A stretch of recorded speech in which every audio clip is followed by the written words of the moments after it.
Amigos, ¿cómo les va? Muy buenas noches. Gracias por acompañarnos como cada semana en su programa Pega de Hit para hablar, ya lo saben, de su majestad, el rey de los deportes, el béisbol. Gracias por acompañarnos. Qué bueno que nos sintonizan. Saludamos a toda la gente que ya está conectada a través de nuestras diferentes plataformas, particularmente al público que nos sigue a través de IM Sports e Internet TV. Yo soy Carlos Flores. Y ya hay campeón en el béisbol de las Grandes Ligas.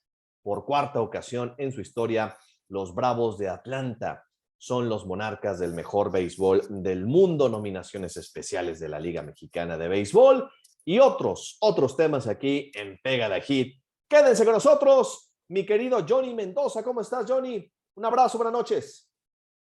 Un abrazo, Carlos, ¿cómo estás? Amigos de Pega de Hit, en efecto, ya varios acontecimientos que se están dando alrededor del béisbol, premiaciones en los diversos circuitos veraniegos, en fin, un cúmulo de información que estaremos abarcando. ¿Cómo están? Pues vámonos con el primer tema en la agenda que hemos preparado esta noche aquí en Pega de Hit. Y claro, tiene que ver con el título de los Bravos de Atlanta que se coronaron en 6 juegos, dejando en la orilla, en patio ajeno, a los Astros de Houston.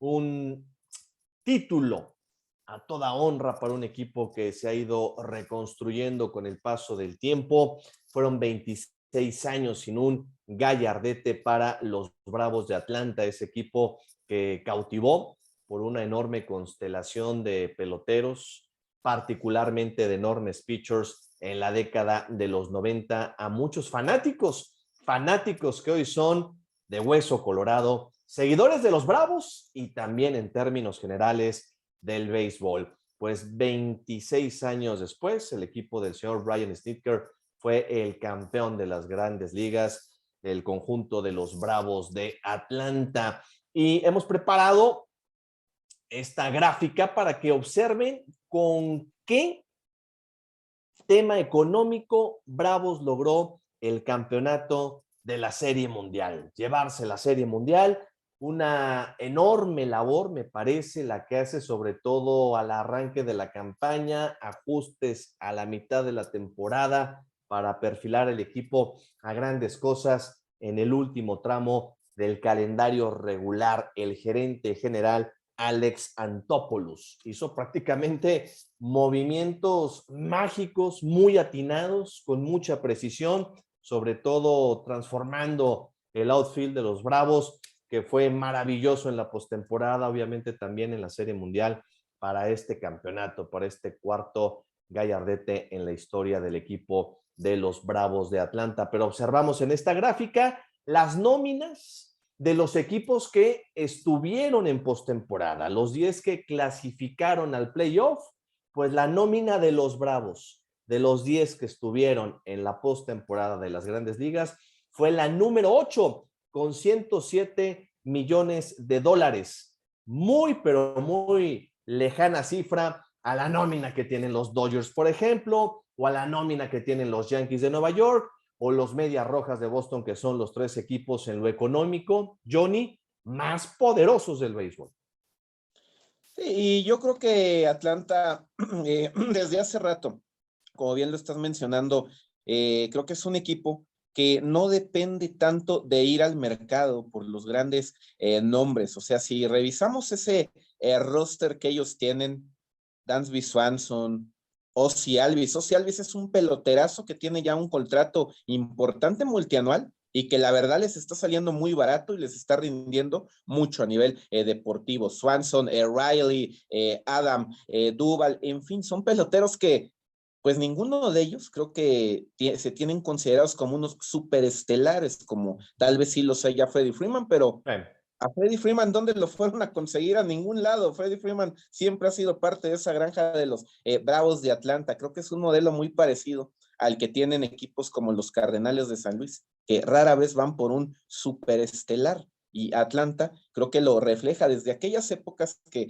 mencionabas de hace 26 años cuando ganan el título, pues todos esos pitchers, todos esos peloteros realmente eran parte de esa granja de los Bravos, ¿no? Chipper Jones, Javi López, esos nombres que por uno por otra situación no cuajó ya después en un campeonato posterior al del 95, pero Atlanta demostrando que si tienes una buena labor gerencial, si tienes, pues lo voy a decir coloquialmente, si tienes coco para manejar la situación, para recomponer una campaña que parecía ya perdida, porque de pronto los Mets, vaya que invirtieron dinero, no sé si de manera inteligente, los Phillies, vaya que tienen billete y lo invierten, Washington, como haya sido, se hizo de pitchers importantes al inicio de la campaña, y resulta que Atlanta, sin tener una gran temporada, hace bueno el pronóstico que era la obligación, ganar la división, y ya en playoff, pues lógicamente fue un equipo que fue sorteando. Creo que Atlanta demuestra que en el béisbol sí se gana con dinero, pero bien invertido, pero sobre todo teniendo cabeza para invertirlo bien y para hacer movimientos que desajusten a los rivales y puedan permitirte lograr objetivos. Qué bueno que se dé esto en esta época particular del béisbol. sí, y la estructura, ¿no? Que le dio la gerencia general al señor Snitker, un hombre que lleva muchos años dentro de la pelota, que consigue este primer anillo de serie mundial, de esos managers de la vieja escuela, ¿no? De la vieja Sí, usanza todavía, de fundamentos que la verdad me parece ha hecho un magnífico, extraordinario trabajo llevando al título a los Bravos de Atlanta. Repito, ¿no? Con esa nómina de 107, claro, son muchísimos millones de dólares, pero pero, comparada con otras, 107 millones de dólares, la verdad es de que la nómina de los Bravos es modesta, es modesta. sí. Y fíjate, lo que van a valer esos, por ejemplo, los pitchers que tienen en un rato, porque tienen ahí, ellos tienen, se ha hablado mucho de Glavine, Smoltz y Maddox, y ellos tienen una generación de 3 lanzadores que mucha gente asemeja, porque Similar, no hay que ¿no? olvidar que está Ian Anderson, está otro zurdo como Max Fried, al igual que lo era Tom Glavine, y también no tuvieron a Mike Soroka, que era el estelar de esa rotación. Nadie, de pronto ya nadie, todo el mundo nos fuimos con la falta de Acuña, con la falta de varios peloteros en el jardín, las lesiones, Marcelo Zuna, pero Mike Soroka desde el año pasado no ha estado realmente. Si Soroka hubiera estado el año pasado, quizá otro hubiera sido la historia en el playoff. Este año también quedó fuera, si es que ha sido un estelar que no tuvieron, y aún así lograron ganar este campeonato. De Brian Snitker, pues creo que es el manager con uno de los managers con menos reflectores que hay en todas las ligas mayores, porque hablamos Totalmente. incluso más de Kevin Cash,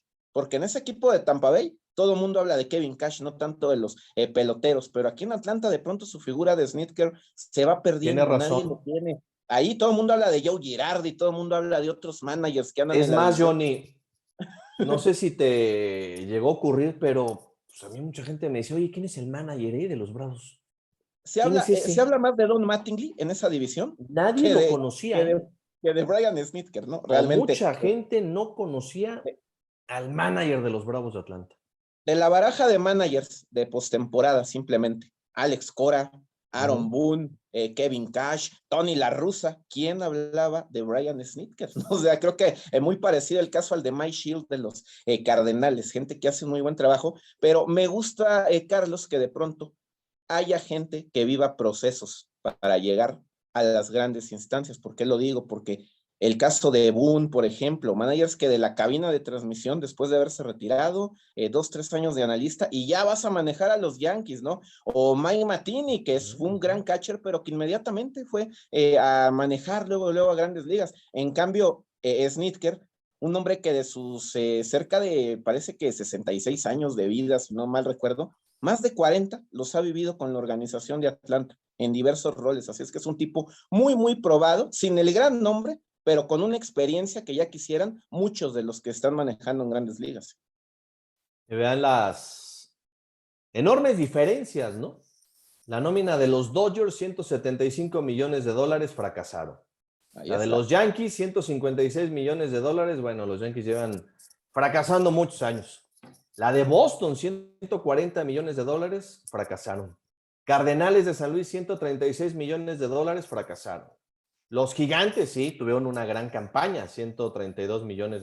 Ellos no fracasaron. Cuidado con San Francisco para las próximas campañas, ¿no? Sí. La nómina de White Sox, Medias Blancas, $126 millones.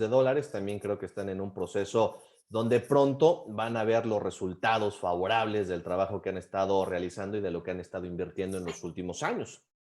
Chicago tampoco fracasó. Astros de Houston, $121 millones. ¿Fracasaron o superaron la expectativa llegando a esta serie mundial? No, yo creo que superaron la expectativa. Superaron, ¿verdad? Es que yo los vi en reconstrucción a los Astros de Houston desde el año pasado y siguen teniendo éxitos, superando a Boston, superando a Yankees. Sí, esa estructura le sigue dando resultado. Sí, al equipo de Houston, ¿no? A lo mejor ya están en lo último de lo que le pueda dar este grupo de peloteros.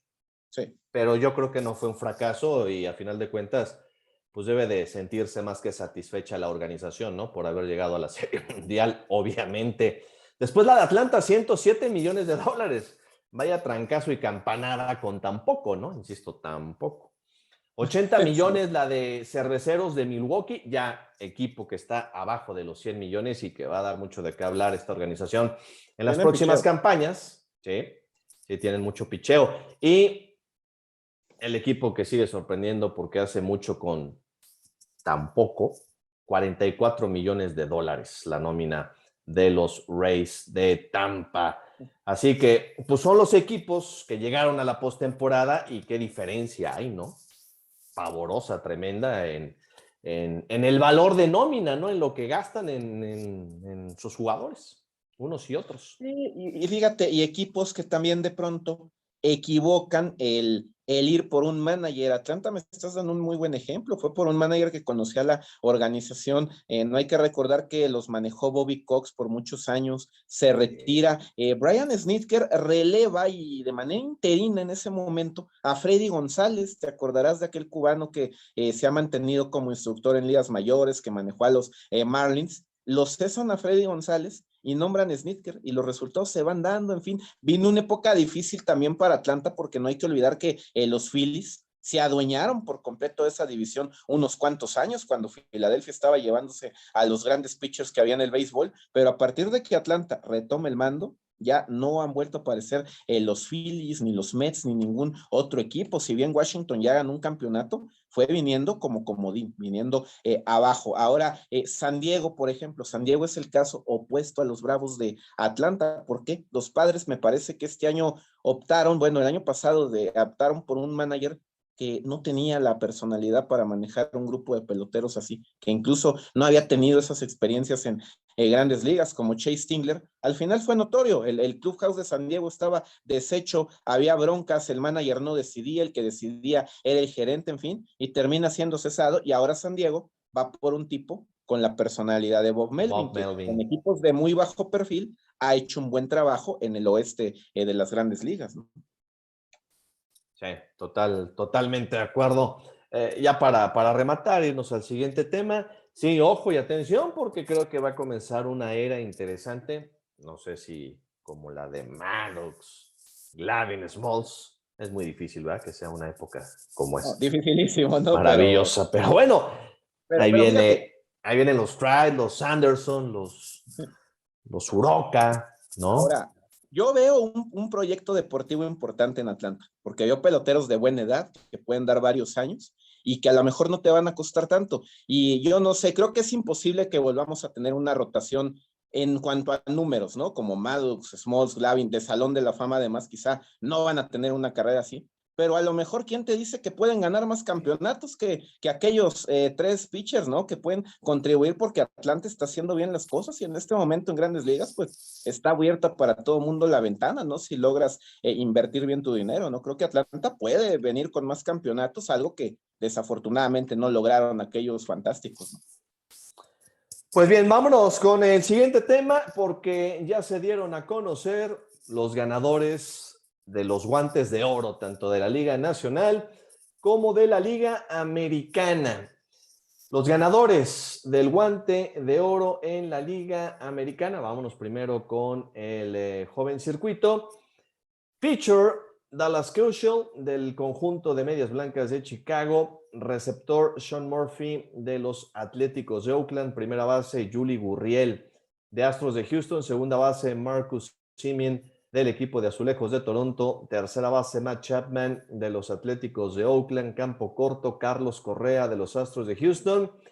Los jardineros en el izquierdo, Andrew Benintendi, de Reales de Kansas. En el central, Michael Taylor, también de los Reales de Kansas. Y en el derecho, Joey Gallo, del equipo de los Yankees de Nueva York.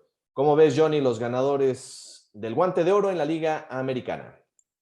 Pues muchos apostaban por Salvador Pérez, en fin, generó enojo en el ámbito latinoamericano, pero este Murphy es un gran receptor, lo ha mostrado ya desde hace rato en Oakland, desde el año pasado. El infield, pues ahí está, qué gran infield tienen los Astros, ¿no? Está Correa, está Yulesky, Gurriel. Del otro lado, Marcus Semien, un ex atlético como segunda base, junto a Matt Chapman, que lesionado y todo, siempre casi es un guante de oro casi seguro, ¿no? A pesar de los problemas que ha tenido este Chapman de los Atléticos. Los jardines, pues Kansas City, ¿no? Kansas City siempre se asegura de tener un gran jardín porque heredó ya a Alex Gordon. Alex Gordon se retira, siempre ganaba el guante de oro en el jardín izquierdo ese hombre, se retira y ahora otro real, Andrew Benintendi, está ahí ganando el guante de oro en el izquierdo. Taylor, también Joe Gallo. Creo que, bueno, muy buenos guantes, nada que debatir, ¿no? En la Liga Americana, me parece. Y en la Liga Nacional, los ganadores al Guante de Oro son los siguientes. Pitcher, Max Fried, de los Campeones Bravos de Atlanta. Receptor, Jacob Stallings, de Piratas de Pittsburgh. Primera base, Paul Goldschmidt. Y aquí vienen tantos Cardenales de San Luis que ganaron Guante de Oro. Impresionante. Fueron un total de 5 Cardenales de San Luis con Guante de Oro. Paul Goldschmidt, el primero, primera base. Después, Tommy Edman en la intermedia, Guante de Oro, Cardenales de San Luis. Tercera base, Nolan Arenado, Cardenales de San Luis. Campo corto, Brandon Crawford, de los Gigantes de San Francisco. Otro Cardenal, Tyler O'Neill en el izquierdo, Guante de Oro. Otro Cardenal en el central, Harrison Bader. Y en el derecho, Adam Duvall, de los Campeones Bravos de Atlanta. ¿Cómo ves, Johnny? 5 Guantes de Oro de Pájaros Rojos. Ahí está, y eso que no tuvieron estabilidad al último ya en la posición de paradas cortas, ese no, quién sabe, no, de verdad, y estaba Dylan Carlson, era su jardinero derecho también, de los que no ganaron, pero a mí me extraña una cosa, hablando de los guantes de oro, a ver, mucho guante de oro en Liga Nacional para San Luis, pero faltó quizá el eterno guante de oro, Yadier Molina, que iba por su 10º guante de oro, y se lo dan a Jacob Stallings. Creo que ahí sí se comete pues una injusticia, y lo voy a decir por qué, Carlos, porque realmente Yadier Molina jugó cerca de 120 juegos, 118, jugó arriba 10 juegos más, 14 juegos más que Jacob Stallings. Su promedio de fildeo fue mejor por 2 milésimas que el de Jacob Stallings. En errores, ¿quién crees cometió más pifias? Jacob Stallings cometió 5 errores a cambio de 3 de el Yadi Molina. Doble play, catcher que estuvo inmiscuido en un doble play, 10 para Yadier Molina, solamente 2 para Stallings. Y vámonos a las bases robadas, que finalmente creo que es lo que más nos importa para un catcher, ¿no? Stallings, su promedio de corredores sacados, 21%, y le robaron 45 bases. Yadier Molina fusiló en un 41% a corredores y le robaron solo 26 bases. Entonces, estamos hablando que con números, Stallings me parece un gran catcher, pero creo que el guante de oro era Yadier Molina. Yadier, que además dice adiós, ahora sí ya la próxima campaña. Sí, no, pero duele porque era su 10º guante de oro como catcher. Claro, por supuesto. O sea, iba a estar ya con gente como Johnny Bench, en fin, y resulta que no, lo gana Jacob Stallings, ¿no? Que algo que no me parece adecuado. Max Fried, heredando ahí las glorias del maestro Maddox, ¿no? Como un pitcher de Bravos con guante de oro. Los Peleador. Crawford, muy merecido el de Crawford como parador en corto, el gran veterano. De Goldschmidt y de Arenado, yo ya me la olía, ¿eh? Porque son las mejores esquinas que hay en el béisbol, indudablemente estos hombres, defensiva y ofensivamente quizá. Y quiero ver quién es el guapo que le quita un guante de oro a Nolan Arenado en los próximos años. Sí, de lo mejor que hay como antesalista en el béisbol de las mayores, el ex Rocky de Colorado, quizás el mejor tercera base junto con Matt Chapman, ¿no? Sí, los dos, ellos son garantía. Del equipo de Atléticos de Oakland. Pues sí, una pena lo de Yadi Molina, que ya se va a la próxima campaña, porque hubieran sido 6 guantes de oro para los Cardenales. Sí, 6 guantes de oro. Es un Hubieran equipo que sido también 6 guantes de oro. y en eso basó mucho su éxito San Luis, que fue el mejor equipo del béisbol el último mes de la temporada. Y qué lástima lo de Mike Shield, que por una diferencia con la directiva se corta ese proceso. Eso en San Luis no pasa, no se da. Yo no tengo idea qué haya ocurrido Qué raro, en esta ¿no? ocasión. Sí, Mike Shield, que por una diferencia con la directiva se corta su proceso, un tipo que le ha dado tanto a la organización, que a mí me parece un muy buen manager, pues resulta que ya no sigue. A ver si esto no le pasa factura a los Cardenales de San Luis. Yo Puede pienso que ser. sí. Yo Porque San pienso Luis que es un sí. equipo que no cambia de manager fácilmente, son periodos larguísimos de sus Largos, dirigentes. largos, largos, como Generalmente, habitualmente ocurre en el béisbol de los Estados Unidos, ¿no? claro. O sea, son periodos muy largos, son proyectos a mediano largo, muy largo plazo, el que tiene una organización trabajando con el dirigente, con el manager. Pero bueno, vámonos al siguiente tema. Pues ya, a ver, terminan las grandes ligas, ¿no? Cae el out 27 de la campaña, el campeón de serie mundial y vámonos. El mercado de la agencia libre a todo lo que da, en este momento es el tema de actualidad. Y ojo amigos, porque en próximas semanas vamos a tener con un especialista en el tema como nuestro buen amigo Arturo Marcano, ex director deportivo de Toros de Tijuana, y un hombre que está muy metido en todo lo que es área legal en materia del deporte, sigue muy de cerca los temas de las grandes ligas, temas legales. Vamos a platicar con él de lo que se avecinará para finales de año, para que estén muy, muy pendientes y nos puedan acompañar. ¿Por qué? Porque después de la agencia libre, que es lo de ahora, lo de este momento, pues vendrá ahora sí lo que ya habíamos platicado, Johnny, ¿te acordarás? Desde hace un año, el posible paro laboral en las grandes ligas que parece se va a dar porque no hay acuerdo y ni se ve que en los próximos meses o cuando menos en las próximas semanas hay un acuerdo entre el sindicato de jugadores y los dueños de los equipos de las grandes ligas para renovar el contrato colectivo de trabajo. Entonces, a principios de diciembre parece ser vendrá un paro laboral que esperemos no retrase el arranque de la próxima campaña de grandes ligas para abril, principios de abril del 2022. Arturo Marcano estará con nosotros en próximas emisiones para hablar de este tema, ya que él ha seguido con mucho detenimiento todo lo que ha estado pasando en los Estados Unidos y él ha investigado mucho de todo lo que ha estado sucediendo entre los protagonistas del espectáculo, que son los dueños de los equipos, obviamente, y los jugadores de las grandes ligas. Para que lo agenden. Y lo comento porque son los periodos, ¿no? Ya después de Serie Mundial, temporada muerta que no va a estar tan muerta porque hay muchísimas noticias en grandes ligas y habrá muchísimas otras noticias en las grandes ligas. Y una de las muchas grandes noticias, sí, es el mercado de la agencia libre, porque enormes estrellas del béisbol, pues están en él. Ya no van a renovar contrato con sus equipos, ya no hubo arreglo, hay equipos que ofrecieron dinero X o Y pelotero, el dinero, la gente dijeron no, o viceversa, en fin, prefirieron irse a la agencia libre y vemos la gráfica de los nombres o algunos de los nombres más importantes de peloteros que seguramente van a cambiar de equipo, ¿no? Y que están en estos momentos en el mercado de la agencia libre, como Corey Seager, Javier Baez, el mago, Eddie Rosario, recién campeón con Bravos de Atlanta, Starling Marte, Chris Taylor, Clayton Kershaw, Trevor Bauer, Max Scherzer, Eduardo Rodríguez, Marcus Stroman, Kenley Jansen, Joe Kelly, entre varios más.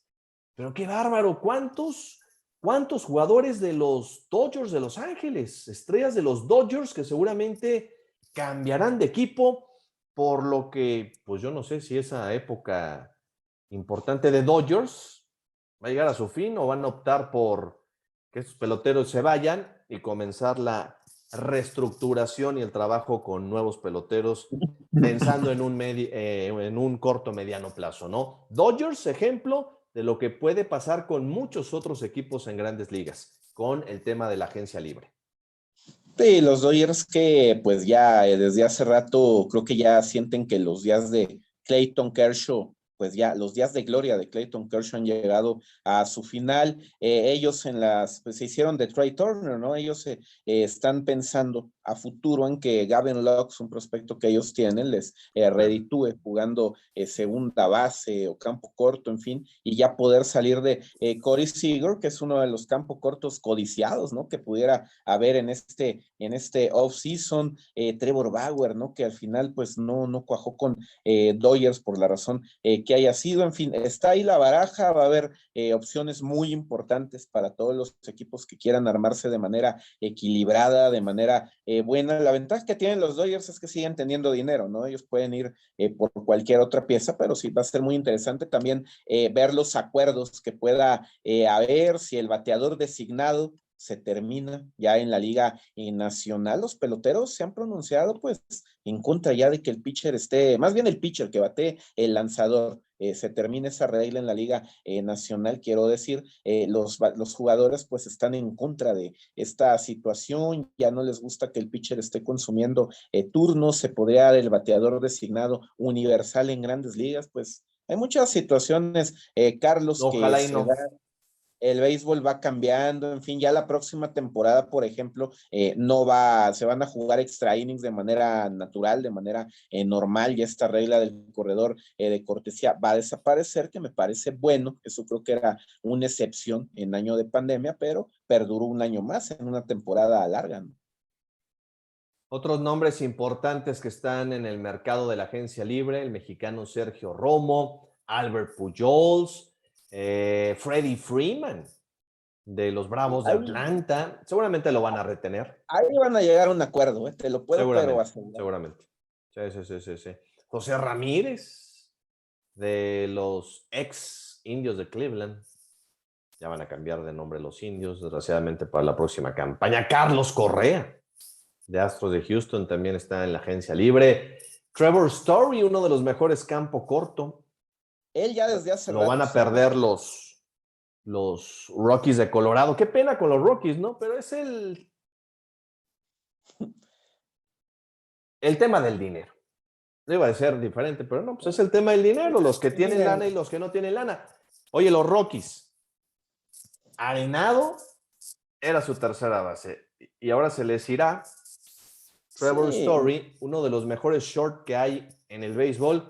Imagínate ese equipo con continuidad y con dinero, ¿no? Para armarse, ¿no? Pero es la Mira, realidad del deporte. Mira, la gran época de Colorado fue con esos bombarderos de la calle Blake, pero no hay que olvidar una cosa, Bueno, ya estás que hablando desde hace Galarraga, Burks, Dante Bichette y Larry Walker Vinicio. Ay, y eran Vinicio. peloteros con su experiencia, y eran peloteros que no eran jóvenes, que ya no estaban dando muy buenos años, pero no eran jóvenes, no eran producto propiamente de la organización. El Vini, que también buscó horizontes en otros equipos, pero después han tenido peloteros muy buenos, me atrevo a decir peloteros de élite en algunas posiciones. ¿Te acuerdas de Todd Helton? Todd Helton le entregó su carrera a ese equipo de Colorado, estuvo Sí, cómo ahí no. fiel, pero por ejemplo, Story, Arenado, son muy buenos peloteros que, una, el dinero, como bien dices, influye mucho, ¿no? Hay equipos que pueden pagar más. Y dos, más allá de que estés a gusto, ¿no? En Denver, Colorado es un equipo que tiene mucho, mucho tiempo sin ir a ninguna parte, que no ha tenido picheo. Y el pelotero estelar también llega un momento que quiere ganar. Y esto con Colorado, pues, ha sido imposible los últimos años, la última década prácticamente, ¿no? Pues así el asunto de la agencia libre en el béisbol de las grandes ligas, seguramente en los próximos meses, próximas semanas ya, se darán los anuncios de las grandes contrataciones con nombres muy importantes que pues estarán cambiando de equipo para la próxima temporada de las grandes ligas. Hacemos una pausa y volvemos. Aquí a Pega de Hit ya tenemos mucho más. Thurman Munson ha sido uno de los grandes estrellas de los Yankees de Nueva York. Militó 11 temporadas en las mayores, siempre vistiendo el uniforme elegante a rayas de los Bombarderos del Bronx. Ha sido el único Yankee en ganar la nominación de Novato del Año en 1970 y Jugador Más Valioso en 1976. Thurman Lee Munson, originario de Akron, Ohio, es uno de los grandes consentidos que ha tenido la afición de los Yankees, receptor carismático que se convirtió en el capitán de los Mulos de Manhattan desde el Gran Lou Gehrig. Tom La Sorda lo calificó como el mejor bateador decisivo del béisbol en su momento. En plenitud de su carrera falleció de manera trágica a los 32 años de edad piloteando un avión en su natal Akron, Ohio.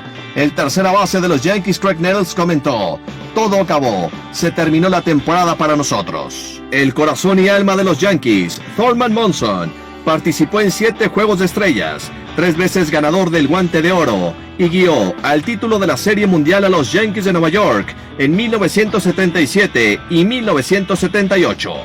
La historia de Thurman Munson ha sido de las más trágicas en el béisbol de las grandes ligas. Amigos, estamos de regreso aquí en Pega de Hit. Gracias por seguir con nosotros.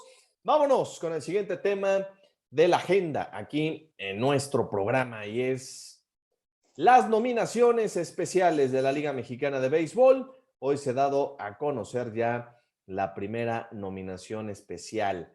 Durante las próximas semanas, Liga Mexicana estará dando a conocer los diferentes ganadores en las nominaciones especiales. Ya tenemos novato del año y el novato del año es de los Guerreros de Oaxaca, el receptor Juan Carlos Camacho. Sí, el primer novato del año en la historia de los bélicos, de los Guerreros de Oaxaca, Camacho, un hombre que puede jugar además varias posiciones, puede jugar primera base, incluso un jardín si así es necesario. Juega como catcher, ganar un novato del año como catcher siempre es bien complicado. También hay que tomar en cuenta que fue un equipo que batalló mucho, Guerreros de Oaxaca, con el picheo, y joven ahí estuvo, ¿no? Remolcando carreras, arriba estaba mirando, pues estuvo doble dígito de cuadrangulares, también arriba de las 40 remolcadas, bateó tranquilamente arriba de .300 en cuanto a milésimas en el bateo. Y creo que sí, sorprende y es grato que un equipo que tuvo tantos problemas como Oaxaca de pronto tenga el novato del año. Creo que Camacho lo gana bien. En mi opinión, y ahí sí lo voy a decir, yo se lo hubiera dado a Alejandro Tobalín del equipo de Guadalajara. ¿Por qué razón? Porque Tobalín fue una pieza muy importante con un equipo que vaya que dependía mucho del bullpen, de pronto mariachis, y Tobalín era el que lanzaba todos los días, que además lo hacía de manera muy, muy aceptable, pero bueno, de ahí el novato del año sabemos que hay que valorar diferentes situaciones, de pronto no son peloteros de la misma posición, y bien ganado, ¿no? Por Juan Carlos Camacho, una joven promesa. 25 años de edad, tiene fuerza, buen receptor, también cubre la primera base. En fin, que hay un futuro interesante con él y con la organización que le ha dado la oportunidad Guerreros de Oaxaca. Camacho ya ha militado en la Liga Mexicana del Pacífico con los Cañeros de los Mochis y en su momento fue firmado con Marineros de Seattle. Tiene experiencia de jugar en diferentes niveles allá en el béisbol de los Estados Unidos a nivel granjas. Entonces es un futuro brillante, prospecto de la organización bélica, ¿no? Yo creo que La receptoría está bien cubierta con él en el corto mediano plazo. Ahí está también Miguel Ojeda Jr. En fin, que es lo que ha estructurado Guerreros para volver a competir ya en las próximas temporadas en la División del Sur de la Liga Mexicana de Béisbol. Y la enhorabuena para Oaxaca. Primera nominación que se llevan como novato del año. Es el primer novato del año en la historia de los Guerreros de Oaxaca. Y yo coincido contigo, ¿eh? Alex Tobalín tuvo una gran campaña. De hecho, yo voté por él y estuvo muy cerca también de haberse llevado esta designación. Pues hay que elegir a uno y el elegido fue Juan Carlos Camacho, ¿no? Roque Salinas también de Mariachis de Guadalajara tenía argumentos para pelear, se quedó en la orilla junto con Tobalín. Tobalín, además de sus efectivos relevos, de la confianza que se ganó por parte de su manager de Benjamín Gil, a mí me sorprendió lo efectivo que fue cuando se le requirió para hacer los relevos a la hora cero en el momento exacto. Apenas los rivales le batearon para 202 de promedio y tuvo con corredores en posición de anotar, heredando estos corredores cuando entraba al centro del diamante, una efectividad espectacular. Prácticamente sus relevos eran herméticos, la gente heredada no llegaba a la registradora y con situación de corredores en posición de anotar y menos de 2 outs, los contrarios, la oposición solamente le bateó para 150. Vaya trabajo de Tobalín. Aquí dos precisiones respecto a Juan Carlos Camacho. Creo que qué bueno que se dé esta renovación, porque si algún equipo necesita encontrar rápido una pieza fundamental en el cacheo, es Guerreros de Oaxaca, porque el que era su catcher y lo fue por casi poco más de 20 años, Eric Ya es Rodríguez, su manager. ya es el manager del equipo, ¿no? Y es un equipo que batalla con el picheo históricamente, entonces se necesita un catcher que sea promesa, pero que ya venga de alguna manera probado, uno de esos jóvenes ya con experiencia en otros lares, como bien comentas, y que además se vuelva fundamental. Y respecto a Tobalín, yo creo que una vez más miramos cómo la figura del relevista intermedio, pues es la más injusta del béisbol, en lo que tú me digas. No se ve mucho. En lo que tú me digas, en los relevistas intermedios, en salarios, en decisiones, en En fama. reflectores, nunca aparecen, son los que nunca No se aparecen ven. y actualmente son claves en los juegos. No creo que para un novato del año, para un pitcher del año, para un retorno del año e incluso para un relevista del año, pues nos vamos por los cerradores, pero no realmente por pitchers de relevo intermedio. Creo que una vez más nos toca ver una situación así, una lástima, ¿no? Pero gran trabajo de este chamaco.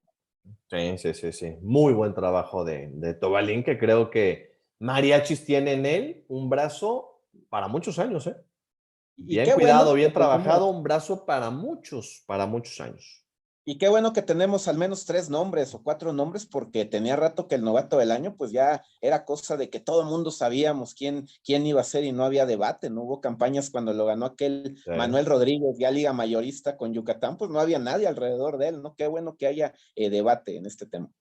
Sí, y hubo nombres muy interesantes como el de Alexis Wilson, joven receptor de los Tigres de Quintana Roo, Héctor Mora con el Águila de Veracruz, insisto, Roque Salinas con los Mariachis de Guadalajara, de los novatos que brillaron en esta temporada 2021 en la Liga Mexicana de Béisbol. Así que el novato del año es Juan Carlos Camacho de los Bélicos de los Guerreros de Oaxaca. Vámonos con las siguientes designaciones, nominaciones que se estarán dando a conocer en próximos días. A ver, y les vamos a dar los que para nosotros deberían de ganar dichas nominaciones. A ver, ¿qué te parece, Johnny? Si empezamos por el jugador más valioso. Para ti, ¿quién tiene que ser el jugador más valioso de la Liga Mexicana de Béisbol en la pasada campaña? Ojo, no nos hemos puesto de acuerdo Johnny y yo. Cada quien va a dar su Claro. candidato, ¿eh? A ver, para ti, Sí, ¿quién es yo, el yo, yo MVP? no tengo idea por quién votaste. Estamos aquí. Ahora sí que recibimos la En papeleta. corto. Así es, en corto, en mensaje y cada quien sin comentar, estamos aquí debatiendo esto. Yo ahí se lo doy a Leandro Castro. Ojo, generalmente en una campaña como la de Liga Mexicana, en donde a diferencia de grandes ligas, pasan tantos equipos por división, pues el más valioso, seamos honestos, nos tenemos que guiar por los números estrictamente, a lo mejor no tanto por decir, este jugador fue clave para su equipo pasar a playoff. Yo creo que con o sin Leandro Castro, Tijuana se hubiera hecho de un lugar en postemporada, porque muchas veces se toma el más valioso, ¿para qué? Bueno, para llegar a playoff, aquí no creo tanto, aquí yo creo que sí se tiene que ver ya la supremacía a nivel ofensivo, y Leandro Castro, 72 producciones, ¿no? Ahí tiene arriba de 70 producciones, en fin, tuvo una gran campaña en cuadrangulares, en fin, los números ahí los tienes tú, Carlos, pero sí fueron muy destacados, sobre todo en carreras producidas, un gran promedio de bateo de Leandro Castro, y fue un hombre que estuvo desde el inicio de la campaña, que nunca tuvo baches, desde el inicio hasta el final se mantuvo, incluso llegó a tener una serie de juegos consecutivos conectando más de un imparable y remolcando carreras, algo que me parece interesante. Al final, pues es campeón, eso ya no cuenta, pero yo me quedo con Leandro Castro. Hubo muchos nombres, Henry Urrutia también era mi segunda opción ahí, porque Urrutia tuvo una gran campaña, pero sí creo que al final Leandro Castro lo termina superando. Sí, yo también me voy con Leandro Castro del equipo de los Toros de Tijuana, de los campeones Toros de Tijuana. Para mí él es el MVP de esta campaña y además prácticamente jugó todos los juegos, ¿eh? 64 juegos jugados. Bateó 378, 14 home runs, 72 producciones, 645 de slugging. Tremendos los números de Leandro Castro. Bien, vámonos con la siguiente designación porque el tiempo apremia. Retorno del año. ¿Para ti quién es, Johnny? Ahí sí, para mí no hay discusión, el Jesse Castillo. Yo creo que el Jesse Castillo Igual venía además de lesiones, resurgiendo en su carrera. Se dudaba si el Jesse podía jugar béisbol, ya no digo si a gran nivel, volver a jugar béisbol, está andando en muletas el Jesse Castillo, y se recuperó, y de qué manera. Ahí sí, yo creo que el Jesse Castillo es un sí o sí. Yo también me voy con el Jesse Castillo. Jugó, fíjate, 63 juegos, ¿eh? Prácticamente todos también, 357 lo que bateó, 11 home runs, 49 producidas, 602 de slugging. El Jesse Castillo. A ver, amigos, ustedes también emitan sus votos. Díganos quiénes tienen que ser los elegidos. Vámonos ahora con pitcher del año. Para ti, Johnny. El pitcher del año. ¿Quién va a ser el pitcher del año? Pues, híjole, ahí sí estaba el asunto entre el cubano, ¿no? Entre el colombiano, Escobar, del equipo de Tabasco, y por otro lado, Nakamura, del equipo de los Luis Escobar. Mariachis. Yo se lo daría a Masaru Nakamura. ¿Por qué razón? Porque sí, estoy de acuerdo que hay números en donde lo supera Luis Escobar, que es un tremendo lanzador, pero nunca va a ser lo mismo lanzar en zona norte, lanzar además tus juegos de local ahí en Zapopan, que es un parque muy, muy complicado para el picheo, que lanzar en Tabasco, obviamente, no de mérito, pero finalmente me tengo que decantar por alguien, y además cumplió con algo muy importante y poco valorado actualmente en el béisbol. Una temporada corta en donde ganó muchos juegos, 8 victorias en una campaña como la que acaba de terminar son muchas para un equipo, y además de manera invicta. Yo me quedo con Masaru Nakamura, japonés, además adaptarte al béisbol mexicano, todo lo que había alrededor de este nipón. También coincidimos. Para mí es el japonés Masaru Nakamura, el pitcher del año, que fue el campeón de juegos ganados en la Liga Mexicana, con esos 8. Fue el Algo que de número pronto ya no 1. vale tanto, ¿no? Pero debe Fue el valer número después. 1. El líder de victorias, no perdió, no conoció la derrota. Creo que esto también es muy importante. 3.25 en limpias, tirando en Guadalajara, hombre. 52 entradas, 2/3 de trabajo, 18 bases, 46 ponches y tuvo un total de 9 aperturas. Solamente en una se fue sin decisión y marca de 8-0. Masaru Nakamura para nosotros es el pitcher del año. Vámonos con la siguiente. Y es la de relevista del año. Ay, esa estaba buena.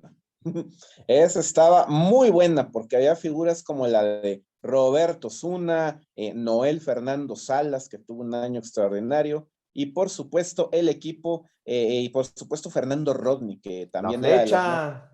incorporaciones, Carlos, como bien hacías ahí el movimiento.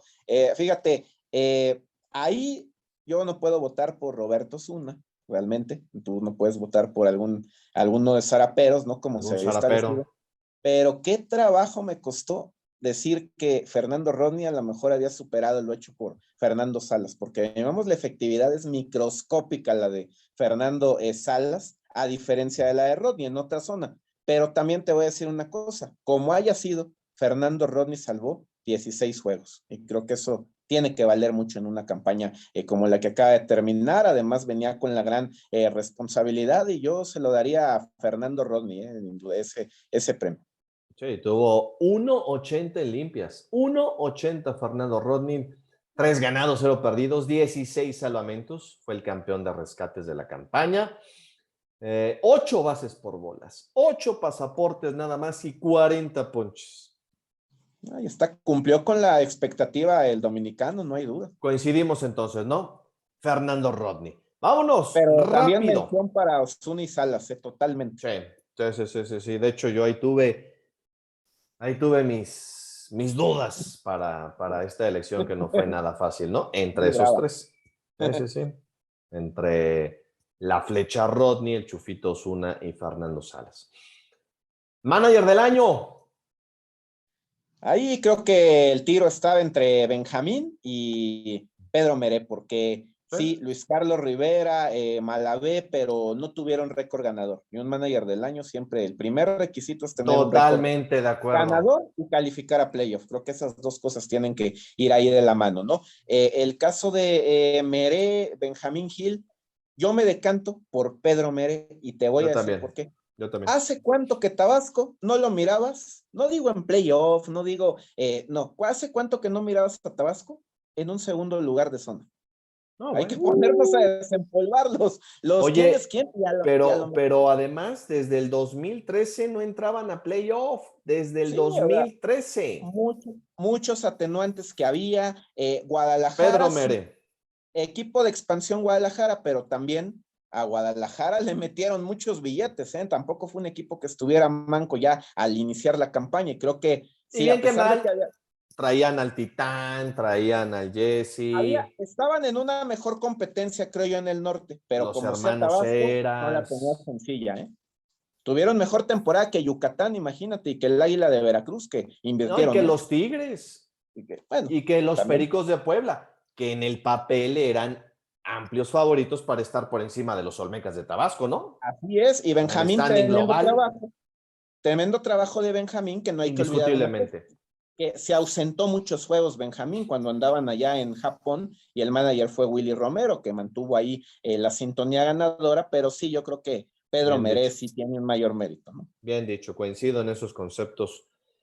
En el por qué se elige a Pedro Meré, yo estoy totalmente de acuerdo, sin quitar ningún mérito al enorme trabajo que hizo Benjamín con los nobles, los debutantes, los Benjamines Mariachis de Guadalajara. Y el último, ya para irnos, el defensivo del año, nueva modalidad de elección en Liga Mexicana. ¿Para ti quién es?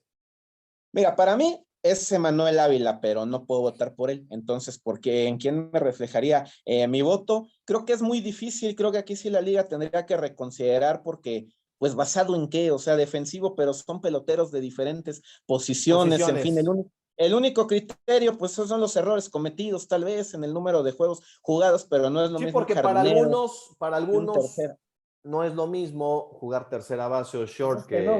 Ese es el tema aquí. Jardín derecho. Es como si dijeras izquierdo, el jugador del año. El jugador del año, un pitcher o un bateador, pues son situaciones distintas, pero bueno, ahí yo me quedo con Eliezer Ortiz. Creo que Eliezer Ortiz también tiene rato siendo un agente muy rentable, muy confiable, además un buen promedio de fildeo. Callado y cumplidor, con bate y guante.